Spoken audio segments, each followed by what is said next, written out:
Hey kiddos, it's Mrs. Gershon here. Let's take a look at today's math problems. It says the Diaz family used a spinner to play a game.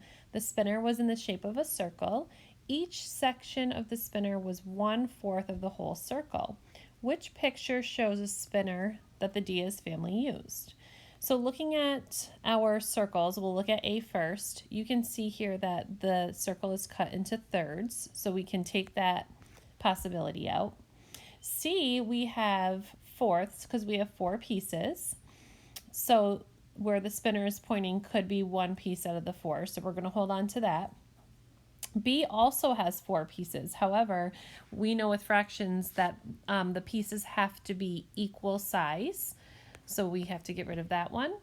And then D, our circle is cut into 6s. So that would be 1/6. So that does not work. So your best choice would be C.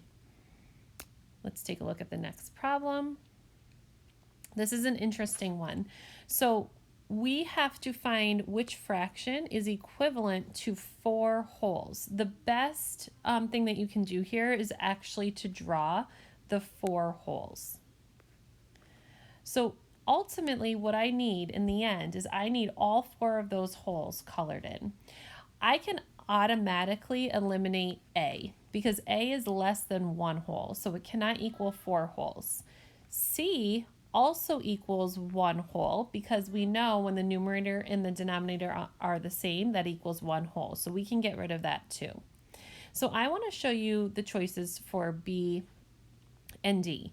Let's take a look at B. We're looking at the denominator first. The denominator is telling us what to cut every hole into. Every hole is cut into fourths, or every brownie pan, or every sub, or however you want to think about that. So what they're telling me to do by looking now at my numerator, I have to color in 8 of those pieces. I'm going to do that. 6, 7, 8. When I color in 8 of those pieces, you can now see that I have 2 holes colored in. We want 4 holes. So B is also now out because that does not work. So let me just erase this. I'm going to get rid of what I colored inside. I'm also going to get rid of all the cuts. I'll just redraw this, because my denominator for my last choice is now changing. So let me go ahead and draw this back in, my 4 holes. D is telling me they want me to leave that in 1 piece. Every hole they want me to leave in 1 piece. They don't want me to make any cuts. I need to now color in 4 of them. So I'm going to do that. If I leave them in 1 piece and I color in 4 pieces, that gives me my 4 holes colored in. So your choice is D. And let's look at our last problem. This is new material, kiddos. I had posted an elapsed time video about 2 weeks ago, and because we had a question similar, so we're going to do a little bit of review with this. And when we get into some new math material, we'll be getting into elapsed time as well. So that will be coming. So take a peek at what we do here. It says Beth met her friends at the library at 4:30 p.m. It took her 24 minutes to walk from her house to the library. What time did Beth leave her house to arrive at the library at exactly 4:30 p.m.? So we use a number line to show elapsed time.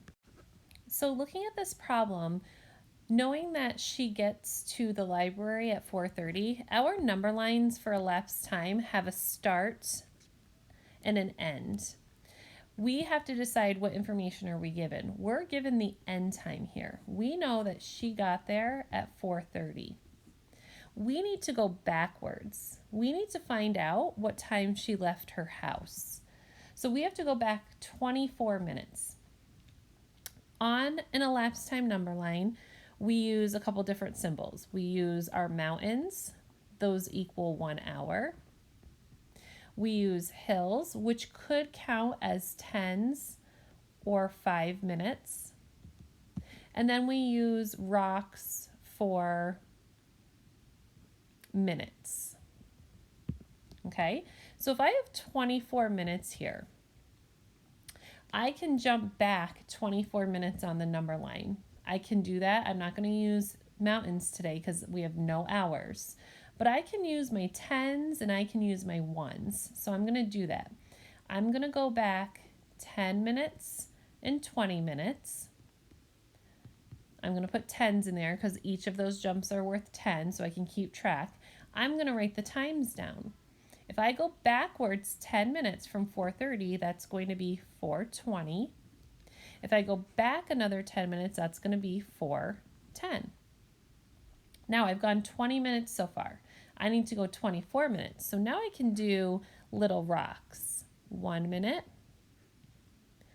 1 minute, 1 minute, and 1 minute. So there's my 24 minutes. 10, 20, 1, 2, 3, 4, 24 minutes. Now I can start writing my times in here. So if I'm at 4:10 and I'm going back a minute, that would be 4:09. Then I would have 4:08, 4:07, and 4:06. So when they ask, what time did Beth leave her house to get to the library at exactly 4:30? Beth had to leave at 4:06. So I'm going to come down here and write that in on my answer line. 4:06. Ooh, let me fix that. 4:06.